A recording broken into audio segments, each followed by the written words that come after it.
ಇವನೇನಾದ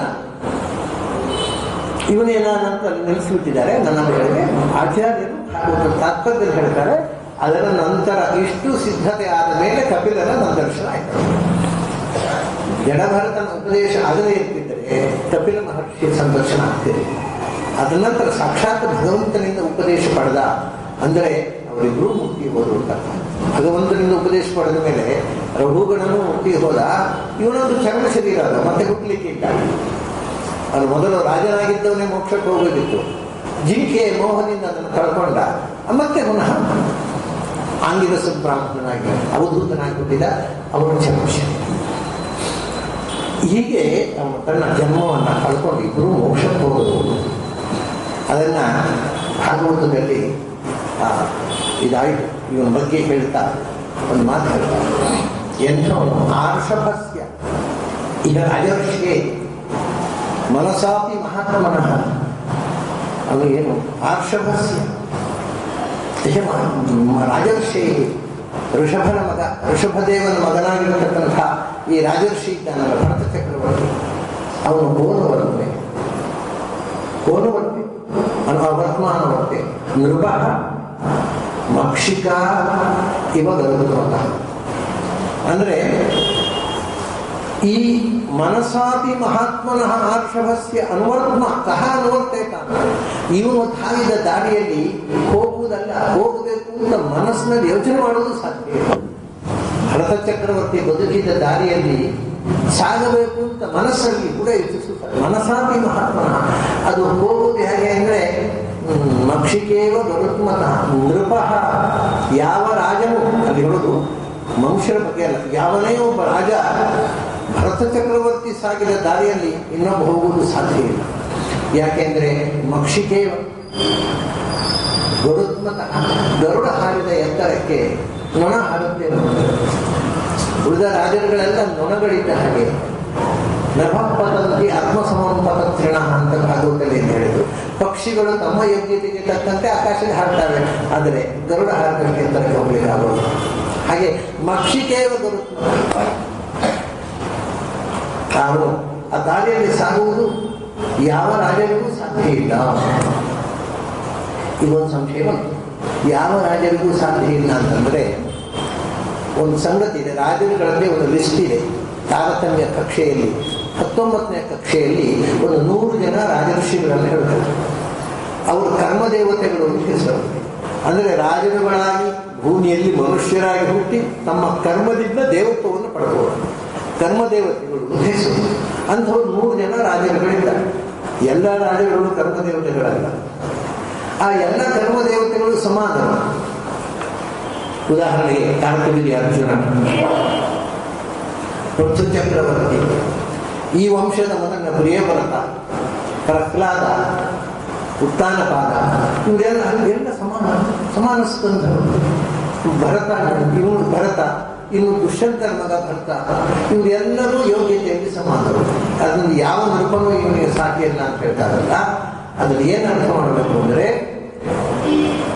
ಆ 100 ಜನ ವಿಶೇಷ ಭಗವಂತನ ಅನುಗ್ರಹಕ್ಕೆ ಪಾತ್ರರಾಗಿರತಕ್ಕಂಥ 100 ಜನ ಕ್ಷತ್ರಿಯರನ್ನು ಬಿಟ್ಟು ಉಳಿದ ಯಾವನಾದರೂ ಇವನು ಹತ್ತರಕ್ಕೂ ಬರಲು ಸಾಧ್ಯ ಇಲ್ಲ. ಉಳಿದವೆಲ್ಲ ನೊಣಗಳು ಇವನು ಗೌರವ.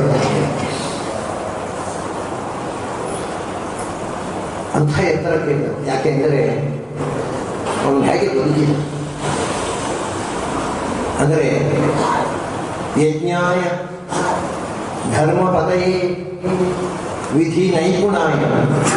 ಯಜ್ಞಾಯ ಧರ್ಮಪದಯೇ ವಿಧಿ ನೈಪುಣಾಯ ಯೋಗಾಯ ಸಾಂಖ್ಯ ಶಿರಸೆ ಪ್ರಕೃತೀಶ್ವರಾಯ ನಾರಾಯಣಾಯ ಹರೇ ನಮ ಇತ್ಯುದಾರ ಗಾಯನ ಮೃಗತ್ವಮಪಿ ಸಂದಾಜಹಾರ. ಅವನು ಮೃಗವಾಗಿದ್ದಾಗ ಕೂಡ ಭಗವಂತನ ಸ್ಮರಣೆ ಬಿಟ್ಟವನ. ಅವನ ಹತ್ತಿರಕ್ಕೆ ಹೋಗುವ ಯಾಕೆ ಯಾರಿಗೆ ಮೃಗತ್ವಮಪಿ ಗಾಯನ ಸಂದಾಜಹಾರ. ಸಮುದಾಜಹಾರ ಅಂದರೆ ಆಜಹಾರ, ಉಜ್ಜಹಾರ, ಸಂಜಹಾರ 3 ಧಾತು ಇದೆ. ಮೊದಲು ಆಜಹಾರ, ಜಿಂಕೆ ಜನ್ಮವನ್ನು ಭಗವಂತನ ಸ್ಮರಣೆಯಿಂದ ಸಂತೋಷವಾಗಿ ಸ್ವೀಕರಿಸಿದ ಮತ್ತು ಜಿಂಕೆಯ ಜನ್ಮದಲ್ಲೂ ಭಗವತ್ ಸ್ಮರಣೆ ಮಾಡಿ ಜಿಂಕೆ ಜನ್ಮವನ್ನು ಉದ್ಧಾರ ಮಾಡಿದ. ಕೊನೆಗೆ ಭಗವಂತನ ಸ್ಮರಣೆಯಿಂದಲೇ ಜಿಂಕೆ ಜನ್ಮವನ್ನು ಸಂಜಾರ. ಆಜಹಾರ, ಉಜ್ಜಹಾರ, ಸಂಜಹಾರ ಗಾಯನ್ ಭಗವಂತನ ಗುಣಗಾನ ಮಾಡ್ತಾ. ಏನು ಗಾನ? ಯಜ್ಞಾಯ ಧರ್ಮಪಟಯೇ ವಿಧಿ ನೈಪುಣಾಯ ಯೋಗಾಯ ಸಾಂಖ್ಯ ಶಿರಸೆ ಪ್ರಕೃತೀಶ್ವರಾಯ ನಾರಾಯಣಾಯ ಹರೆಯೇ ನಮಃ ಇತ್ಯುದಾರಂ ಗಾಯನ. ಉತ್ಕೃಷ್ಟವಾದ ಗಾನ ಏನಂದ್ರೆ ಭಗವಂತನ ಯಜ್ಞ. ಯಜ್ಞೋ ಯಜ್ಞಪತಿ ಯಜ್ವಾ ವಿಷ್ಣು ಸಹಸ್ರನಾಮ. ಯಜ್ಞೋ ವೈ ವಿಷ್ಣು ಅಂತ ವೇದ. ಯಾರು ಯಜ್ಞ ಎಲ್ಲ ಯಜ್ಞಗಳಿಂದ ಆರಾಧ್ಯನೋ ಅವನು ಯಜ್ಞ. ಸಮಸ್ತ ಅಂದರೆ ಯಜ್ಞ ಅಂದರೆ ಅಗ್ನಿ ಮೂಲಕವಾದ ಯಜ್ಞ ಅಷ್ಟಿಲ್ಲ. ಮಾನಸ ಯಜ್ಞ, ಹೊರಗಿನ ಯಜ್ಞ, ಅಂತರಂಗ ಯಜ್ಞ, ಬಹಿರಂಗ ಯಜ್ಞ ಎಲ್ಲ ದೇವ ಯಜ್ಞ ಅಂದರೆ ಆರಾಧನೆ. ಏನೇನು ಆರಾಧನೆ ಇದೆ ಅದೆಲ್ಲವೂ ಯಾರಿಗೆ ಹೊರಸಿರುತ್ತೋ ಸರ್ವದೇವ ನಮಸ್ಕಾರ ಕೇಶವ ಪಟ್ಟಿಗೆ. ಯಾರಲ್ಲಿ ಎಲ್ಲ ಯಜ್ಞ ಆರಾಧನೆ ಹೊರಸಿರುತ್ತೋ ಎಲ್ಲ ಪೂಜೆಯೂ ಯಾರಿಗೆ ಪೂಜೆ ಮಾಡಿ. ನೀವು ಗಣಪತಿ ಪೂಜೆ ಮಾಡಿ, ಸ್ಕಂದನಿಗೆ ಪೂಜೆ ಮಾಡಿ, ದುರ್ಗೆಗೆ ಮಾಡಿ, ಶಿವನಿಗೆ ಮಾಡಿ, ಅಥವಾ ಯಾವುದೋ ಭೂತ ಪ್ರೇತಗಳಿಗೆ ಮಾಡಿ. ಆದರೆ ದೇವಿ ಮಾಮೆಯೋ ಭವಂತೆಯೇ ಇದಕ್ಕೆ ಅವಿಧಿಪೂರ್ವಕಂ. ಯಾರನ್ನು ಪೂಜೆ ಮಾಡಿದ್ರು ಅದು ನನಗೆ ಬಂದು ಸೇರುತ್ತೆ ಕೃಷ್ಣ. ಅದರಿಂದ ಯಜ್ಞಾಯ ಯಾರು ಏನು ಪೂಜೆ ಮಾಡಲಿ ಆ ಪೂಜೆಯಿಂದ ಆರಾಧ್ಯನಾಗಿರ್ತಕ್ಕವನು ಭಗವಂತ ಅಂತ ಅನಿಸುತ್ತಾನೆ. ಅಷ್ಟೇ ಅಲ್ಲ, ಧರ್ಮಪತಯೇ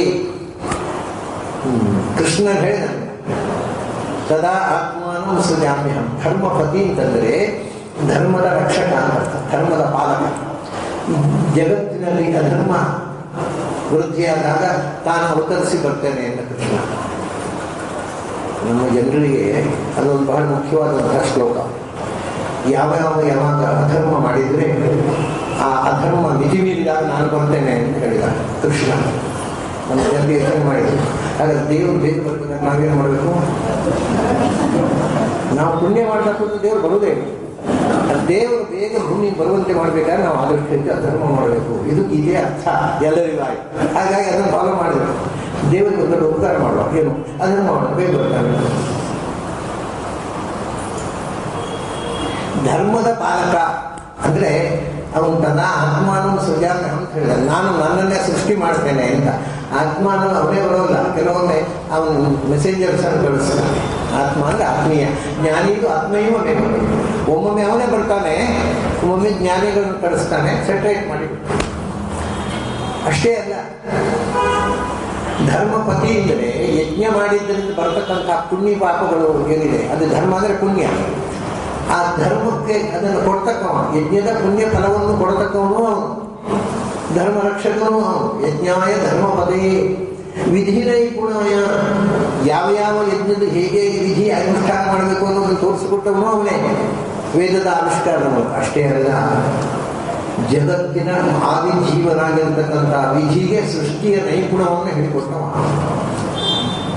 ವಿಧಿ ನೈಪುಣಾಯ ಯೋಗಾಯ ಅಂದರೆ ಎಲ್ಲ ಇಂದ್ರಿಯಗಳಿಗೆ ವಿಷಯಗಳ ಯೋಗ ಅಂದರೆ ವಿಷಯಗಳನ್ನು ಗ್ರಹಣ ಮಾಡುವ ಶಕ್ತಿಯನ್ನು ಕೊಟ್ಟ.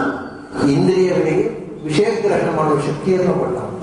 ಮತ್ತು ಅಷ್ಟೇ ಅಲ್ಲ, ನಮ್ಮ ಮನಸ್ಸು ಯೋಗ್ಯತೆ ಅದೇನು, ಭಗವಂತನ ಕಡೆಗೆ ನಮ್ಮ ಮನಸ್ಸು ಹರಿದು ಭಗವಂತನ ಮನಸ್ಸಿನ ಮೂಲಕ ಗ್ರಹಣ ಮಾಡಲಿಕ್ಕೆ ಬೇಕಾದ ಶಕ್ತಿಯನ್ನು ಕೊಡತಕ್ಕವನು ಅವನೇ. ಮತ್ತು ಅವನು ಸ್ವತಃ ಎಂಥವನು ಸಾಂಖ್ಯ ಶಿರಸ್ಸು ಸಾಂಖ್ಯ ಅಂದರೆ ಜ್ಞಾನಮಯವಾದ ಶಿರಸ್ಸು ಅಂದರೆ ಭಗವಂತನ ಎಲ್ಲ ಅನ್ನುವ ಸ್ವರೂಪ, ಜ್ಞಾನಮಯವಾದ ಸ್ವರೂಪವುಳ್ಳವ. ಮತ್ತು ಶಿರಸ್ಸು ಅಂದರೆ ಶ್ರೇಷ್ಠ ಅಂತ. ಸಾಂಖ್ಯ ಶಿರಸ್ಸು ಶ್ರೇಷ್ಠವಾದ ಜ್ಞಾನ, ಶ್ರೇಷ್ಠವಾದ ಸರ್ವೋತ್ಕೃಷ್ಟವಾದ ಜ್ಞಾನ ಸ್ವರೂಪ. ಮತ್ತು ಪ್ರಕೃತೀಶ್ವರಾಯ, ಪ್ರಕೃತಿ ಅಂದರೆ ಚಿತ್ ಪ್ರಕೃತಿ. ಇಡೀ ಜಗತ್ತು ಪ್ರಾಕೃತ, ಪ್ರಕೃತಿಯ ಅಧೀನ. ಅದನ್ನು ನೇಮಿಸುವ ಚಿತ್ ಪ್ರಕೃತಿ, ಅವಳಿಗೂ ಈಶ್ವರ. ಮಮ ಯೋನಿ ಅಪ್ಸ್ವ ಅಂತ ಸಾಮುದ್ರೇ.